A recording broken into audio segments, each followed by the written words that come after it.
മുംബൈയിൽ ക്രൈസ്തവ ചിഹ്നങ്ങൾക്ക് നേരെ വീണ്ടും സാമൂഹിക വിരുദ്ധരുടെ അതിക്രമമുണ്ടായിരിക്കുകയാണ്. മുംബൈ പാരലൽ സബർബിലെ റോഡിൽ സ്ഥാപിച്ചിരുന്ന യേശുക്രിസ്തുവിന്റെ പ്രതിമയാണ് അജ്ഞാതർ ചേർന്ന് തകർത്തിരിക്കുന്നത്. സംഭവത്തിൽ മുംബൈയിലെ ക്രൈസ്തവ സംഘടനകളും ബോംബെ അതിരൂപതയും ശക്തമായിട്ടുള്ള പ്രതിഷേധം രേഖപ്പെടുത്തിയിട്ടുണ്ട്. വിശദവിവരങ്ങളുമായി മരിയ റോസ് ഇപ്പോൾ നമ്മളോടൊപ്പം ഡെസ്കിൽ നിന്നും ചേരുന്നുണ്ട്. മരിയ, എങ്ങനെയാണ് നമുക്ക് ഈ വിഷയത്തെ കാണാൻ സാധിക്കുന്നത്? ഏതെങ്കിലും തരത്തിൽ പ്രതിഷേധം ഇപ്പോൾ നിലനിൽക്കുന്നുണ്ടോ? എന്താണ് അവിടുത്തെ ഒരു സാഹചര്യം?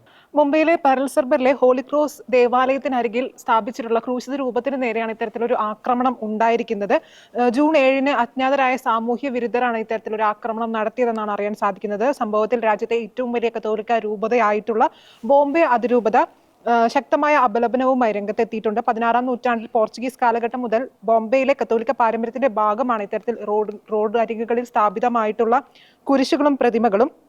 വെറുമൊരു ഭക്തവസ്തു എന്നതിലുപരി തലമുറകളുടെ ചരിത്രവും കമ്മ്യൂണിറ്റി സത്വവും ഒക്കെ ഇതിലൂടെ അടയാളപ്പെടുത്തുന്നതായാണ് അറിയാൻ സാധിക്കുന്നത്. ഇത്തരത്തിൽ പവിത്രമായ ഇടങ്ങൾ ആക്രമിക്കപ്പെടുന്നത് മുംബൈയുടെ ബഹുസ്വരതയെ ഏൽക്കുന്ന ആഘാതമാണെന്ന് സഭ ഓർമ്മിപ്പിച്ചു. ഒരു ഒറ്റപ്പെട്ട സംഭവമല്ലെന്നും സമൂഹത്തിന്റെ മതവികാരത്തെ ലക്ഷ്യം വെച്ചുള്ള ആസൂത്രിത ആക്രമണമാണെന്നും അതിരൂപത വക്താവ് ഫാദർ നൈജൽ ബാരറ്റ് പ്രസ്താവനയിലൂടെ വ്യക്തമായിട്ടുണ്ട്. സംഭവത്തിൽ വാച്ച്ഡോഗ് ഫൗണ്ടേഷൻ ഉൾപ്പെടെയുള്ള ക്രൈസ്തവ സംഘടനകൾ പോലീസിൽ പരാതി നൽകിയിട്ടുള്ളതായിട്ടാണ് അറിയാൻ സാധിക്കുന്നത്. മതസൗഹാർദ്ദം തകർക്കാനുള്ള ഇത്തരത്തിലുള്ള ശ്രമങ്ങളെ വളരെ ഗൗരവത്തോടെ കണ്ട് പ്രതികളെ ഉടൻ നിയമത്തിന് മുന്നിൽ കൊണ്ടുവരണമെന്നും സംസ്ഥാനത്തെ എല്ലാ ആരാധനാലയങ്ങൾക്കും സുരക്ഷ ഉറപ്പാക്കണമെന്നും സഭ സർക്കാരിനോട് ആവശ്യപ്പെട്ടിട്ടുണ്ട്.